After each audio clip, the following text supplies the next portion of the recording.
Ex abandoned me and vanished with his affair partner, leaving his affair child at my doorstep. So I adopted him, but 4 years later he came back and wanting to be a father again.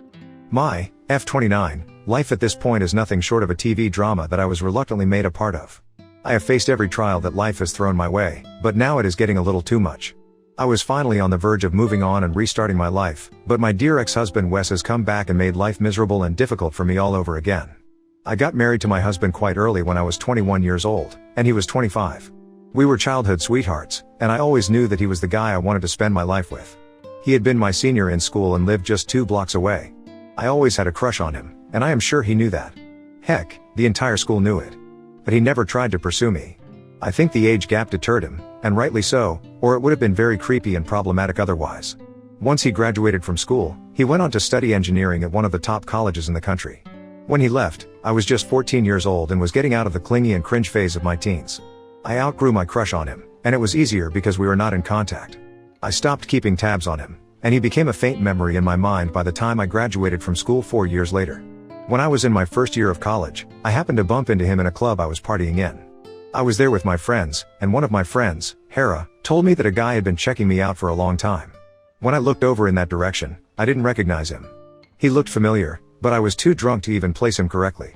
I told Hera to ignore him and continued partying, but she said that he was being really weird and that I needed to confront him or she would.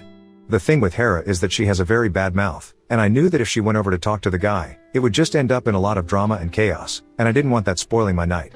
I told her that I would talk to him and that she didn't have to worry.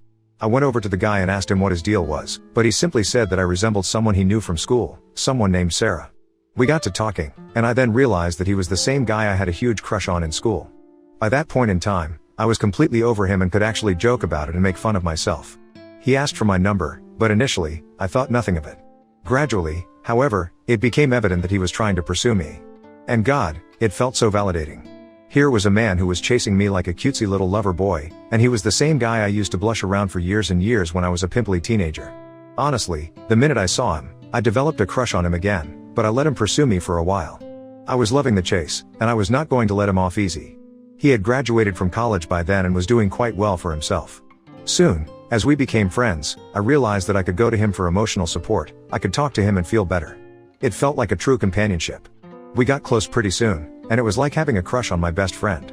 6 months after our chance meeting, he asked me out, and that was when my belief in our togetherness was reaffirmed. I had thought that I would end up with him ever since I was 12 years old, but let's be real, that was just a kid's wishful thinking.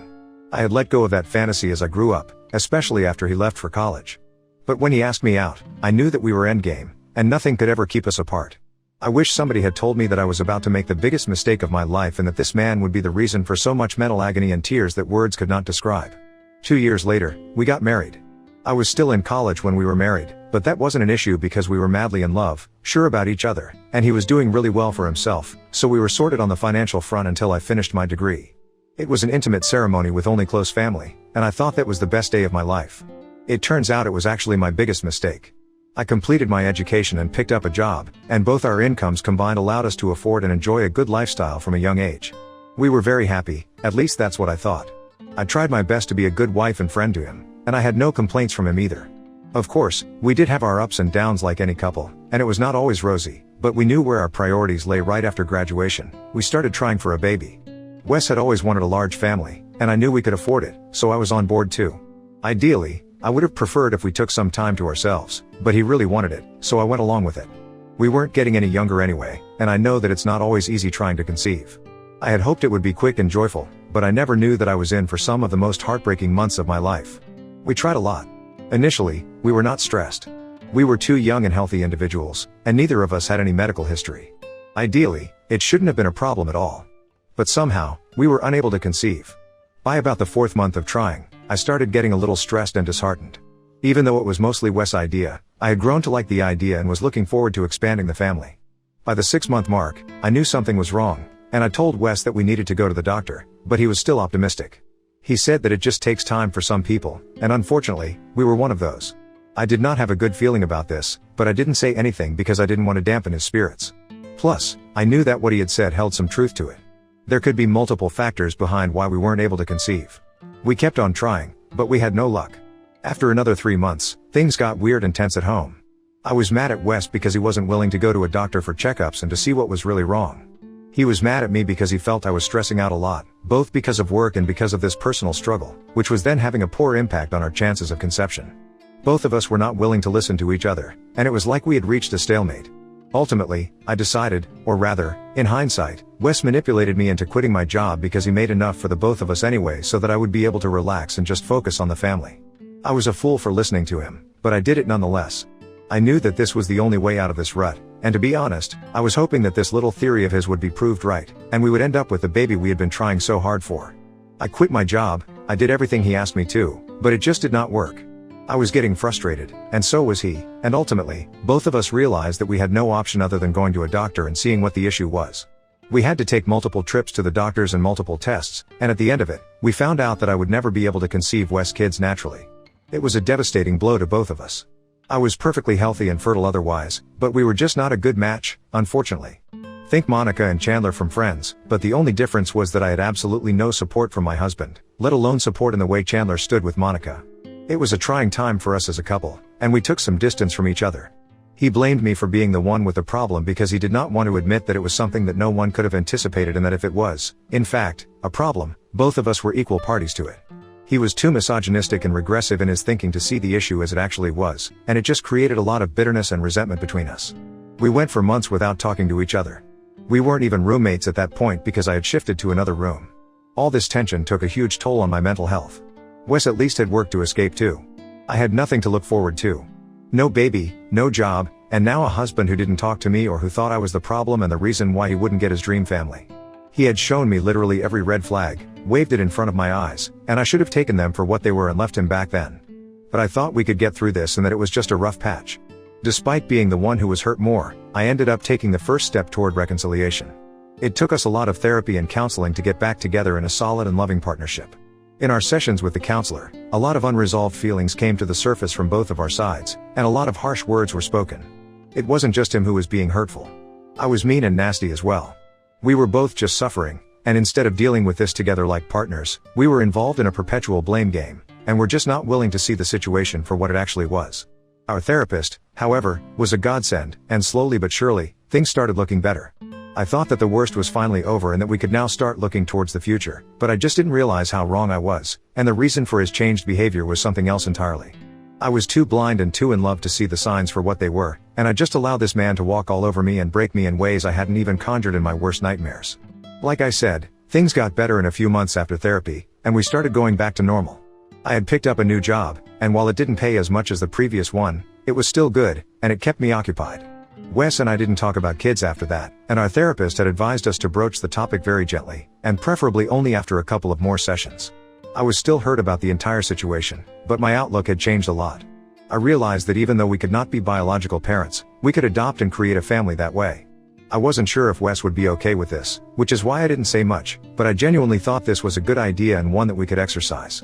By this time, it had been around 3 years of our marriage. And while Wes never again brought up the topic of kids, we were getting used to our new normal. However, a year later, I got the biggest blow of my life.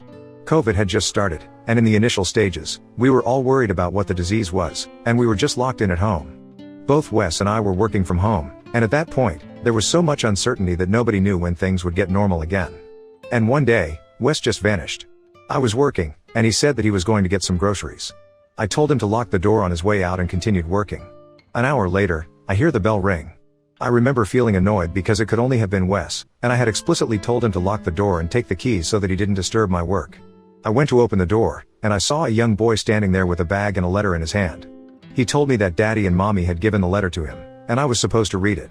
When I saw the letter, my heart shattered into a million pieces. The letter was addressed to me, and it was by Wes. I recognize his writing. It basically said that this was his son, and he had been having an affair since we were trying to conceive because there was an emotional disconnect and distance between us that he just could not bridge. It started out as something purely physical, but when he got to know that I would never be able to be a mother to his child, something inside him flipped. And it was at that time that his affair partner got pregnant. So he thought that this was divine intervention and that he was meant to have the baby, and he and his affair partner went ahead with it. However, he says that it was getting unbearable for her and him to stay away, and that he was leaving with her, but leaving their child with me. When I first read it, it felt as though someone had pranked me. But at the exact same time, my phone buzzed, and I got the same message in the form of a text from him, verbatim. So I knew this was not a prank. I tried calling him, but he didn't pick up my calls and texted me that he would not be coming back, and would neither be talking to me. I just could not believe what had happened to me in a matter of minutes. He had gone to take groceries, and now he had left me with a 2-year-old kid? I rushed to our room and checked every drawer and closet, and I saw most of his important and sentimental items were gone. Most of his clothes were there, but he had taken enough for sustenance and survival. My head was reeling, and I sank to the floor crying, and I saw the little boy, whose name I did not even know, come to me with his little blue water bottle, and offer me water. I don't know why, but I could not feel anything but love and pity for the kid. I should have felt rage. He was the embodiment of my husband's infidelity. I should have felt disgust because he was the reason my family broke down, and I should have felt fear because here was a kid that I was now suddenly responsible for, and I was not mentally prepared to take on this responsibility, but I did not feel all those things. I just felt bad for him. He had been abandoned by the 2 people who were supposed to love him the most. I asked him what his name was, and he said it was Noah. I think I did not have a lot of time to grieve because I knew that I had to do something about him. Putting him up for adoption was not an option because I know how the adoption system works, and it would have just ruined his life. I could try and reach out to his family, but I didn't even know who they were, or I could adopt him. I decided that I would try and look for his family. Until the time I don't find them, I'll take care of him. The next few days went in a blur. Both he and I were getting used to this new reality, but the best thing about this was that he was a very easy kid. In the sense that he was very friendly and wasn't suspicious of me, and didn't rebel or ignore me either. I think I was the one who was more suspicious of him, even though it wasn't his fault. He was the one who was caught in the crossfire for no fault of his, quite like me, and maybe that was also why I couldn't bring myself to hate him or be angry at him. 2 weeks after the revelation, I got divorce papers in the mail. They were signed by Wes. I didn't waste any time, contacted my lawyer, and got done with it because I had much more important things to take care of. For the next 6 months, I tried everything to get hold of Noah's family. I even tried reaching out to Wes, and made my lawyer do it too, but I just couldn't find any trace of them. I tried asking around in Wes' office, but they had no idea whatsoever. And in all this time, I slowly but surely got attached to Noah. He became the light of my life. I had never felt happier than I did when I was with him. I just loved the little guy so much, and it felt as though he really was my son. He even called me Mama, and I didn't stop him. I was there for him when he had his nightmares. I taught him how to tie his shoelaces. I put up his drawings on my fridge. We were a little family, and it took me some time to realize that we were a family. When after 6 to 7 months, I could not get hold of any biological relative of his, I decided to legally adopt him. I had thought that it would have been a problem, but, thankfully, my lawyer was great and the paperwork happened seamlessly. I had Wes texts and note with me, and I was honest about the entire situation. They said that since this was a case of abandonment of the child, the adoption would pass through easily, and it did. I became his mother officially, even though I think I had become his mother when the first time I saw him. I knew that I didn't have it in me to abandon the child and leave him to fend for himself. That was just not me. And since then, it has been the 2 of us. He is 6 years old now and goes to school. He has made a few friends, which I was sure he would, especially since he is such a social and funny little guy. I have been doing pretty well for myself, so the finances are no issue at all. My parents are a little miffed with me for taking in my ex's affair child, but they don't say much because they know I'm really attached to Noah. Life was going well, and I had adjusted to the new reality and was even enjoying it, when everything came crashing down. Last week, I had a visitor. It was Wes. When I opened the door, I couldn't believe my eyes. I should have slammed the door in his face right then, but I was too startled to give a reaction. The only thing I'm thankful about is that Noah was in school at that point in time, or else it would have gotten really messy. Wes said that he wanted to talk to me and just pushed the door open and made himself welcome. It took me a solid minute to gather my thoughts, and I asked him to leave my house, or I would press charges. He said that I didn't need to overreact so much and that he was just here to see his son and take him back. I looked at him as if he were nuts. I told him that he did not have a son and that he had relinquished all rights to the kid when he and his mistress abandoned him at my doorstep. He asked me where Noah was, but I didn't say anything. I didn't want to give out any information to him, and I was feeling scared, to be honest. I didn't answer any questions at all because I didn't want him to know that I still had Noah and had legally adopted him. He said that he had given me his son to take care of, not to put into the system. That was when I realized that he thought I had probably handed over Noah to the authorities. I allowed him to think that way and didn't correct him, because honestly, why should I? The less he knows, the better it is for me. I told him that I had no idea what he was talking about and that if he ever tried to get in touch with me again, I would go ahead and press charges. He left without a fuss, but I know this is not over. And now I have to pick Noah up from school, and I am worried that he is going to follow me and find out. I am too scared, and I cannot lose my son. Update 1. This is a small update, guys. My hunch was right. He was waiting around the corner for me to leave so that he could follow me. I called up one of my colleagues from work and asked her if she could pick Noah up from school. Her daughter is in the same class as him. She said okay and asked me if there was something wrong. I told her that I would give her the details later. I just don't want him following me around or finding out where Noah studies. I don't trust this man at all. She picked Noah up, and he was with her for a while, and I'm going to go pick him up from her place now. I can't see Wes' car, so I think he has left. I just hope he doesn't come back, but I know deep down that this isn't over. I just hope I can save my kid and myself from his entitled ass because I cannot afford to lose Noah. He is everything to me. Update 2, I am sorry for the delay in the update, but a lot has been happening, and I wasn't in the right state of mind. The day Wes came home, I was genuinely very scared. I got Noah home at night and told him that he had to be very careful and not talk to any strangers at all. He got a little frightened, but we got through it. I also spoke to my lawyer and asked him if Wes had any legal standing with regard to Noah, and he said that Wes could legally not take him away from me, but if he was showing dangerous behavior, I could get a restraining order against him. I don't have much against him right now, so I have to wait this out. A week after that, on a Sunday to be exact, Wes came home again. I tried to keep him out with all my might, but he barged in and made his way through and started calling for Noah. God bless my sweet, smart child, he just did not come out of his room.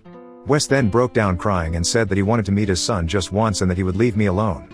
I told him that he was not his son anymore, and he had no choice but to leave me alone because if he didn't leave the premises, I would call the police. That made him panic a little, and he begged me to just hear him out. He tried really hard to turn his infidelity and the subsequent karma that he got for it into a heart-wrenching sob story, but I was having none of it. I had no love for this man anymore, and nothing that he would say could make me feel sorry for him.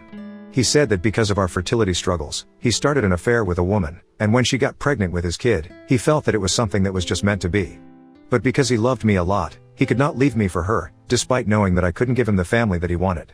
And then, during COVID, when he left, it was because his affair partner was pregnant again.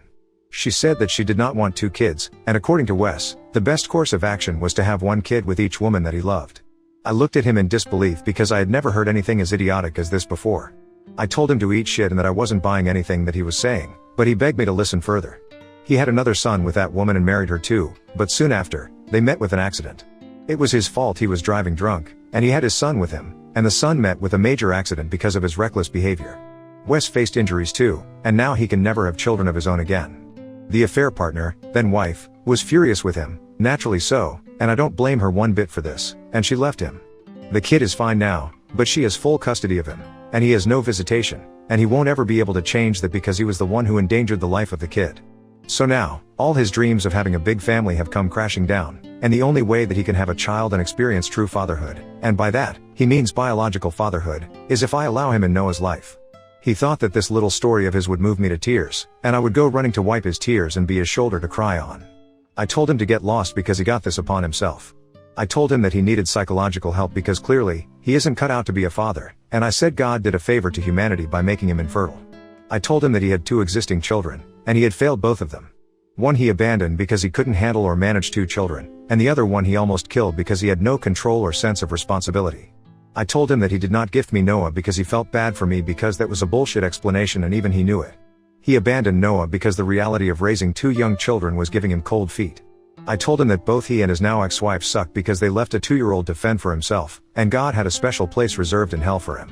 He was crying by the end and said that he deserved every single insult that I was hurling at him and that he would do anything to prove himself to me, but he just wanted another chance with his son. I told him that he was delusional if he thought I was going to let him come anywhere near me or my son again, and that the only suitable place for him at this point was a mental asylum. I had to literally shove him out of my house, but I am glad he is gone. Right after he left, I went to check on Noah. He was scared, but I sat with him, and now he's feeling better. I have spoken to my lawyer, and he says that now I have enough testimony to get an actual restraining order against Wes, and that is what I will be doing. He is deranged, and I am not going to endanger my family because a grown man can't deal with the consequences of his own actions. Hopefully, I will not have a reason to update anymore. Please pray for the safety of my family.